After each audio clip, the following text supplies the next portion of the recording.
बीड केजचे तहसीलदार राकेश गिड्डे यांचं कार अपघातामध्ये निधन। केज तालुक्याचे तहसीलदार राकेश गिड्डे यांचे गुरुवारी पहाटे 5 वाजेच्या सुमारास लातूर अंबाजोगाई महामार्गावरील रेणापूर फाट्याजवळ झालेल्या भीषण कार अपघातामध्ये दुर्दैवी निधन झालं। एक कर्तव्यदक्ष आणि तरुण महसूल अधिकाऱ्याचा अशा प्रकारे अपघाती मृत्यू झाल्यानं संपूर्ण बीड जिल्ह्यामध्ये हळहळ व्यक्त केली जात आहे।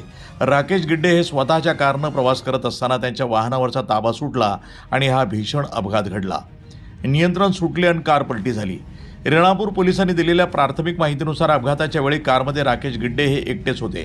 पहाटेच्या वेळी वाहन वेगात असताना अचानक गाडीवरील नियंत्रण सुटलं आणि कार रस्त्याच्या खाली जाऊन पलटी झाली। हा अपघात इतका भीषण होता की यामध्ये राकेश गिड्डे यांचा जागीच मृत्यू झाला। अपघाताचा आवाज ऐकून स्थानिक नागरिकांनी धाव घेतली, मात्र तोपर्यंत उशीर झाला होता। महसूल प्रशासनाचे मोठे नुकसान घटनेची माहिती मिळताच पोलिसांनी घटनास्थळी पोहोचून मृतदेह उत्तरीय तपासणीसाठी रेणापूर येथील ग्रामीण रुग्णालयामध्ये पाठवला आहे। राकेश गिड्डे यांनी केज तहसील कार्यालयाचा पदभार स्वीकारल्यापासून अनेक धोरणात्मक निर्णय आणि जनहिताची कामं मार्गी लावली होती। त्यांच्या जाण्यानं महसूल विभागातील एक अभ्यासू अधिकारी हरपल्याची भावना व्यक्त होत आहे।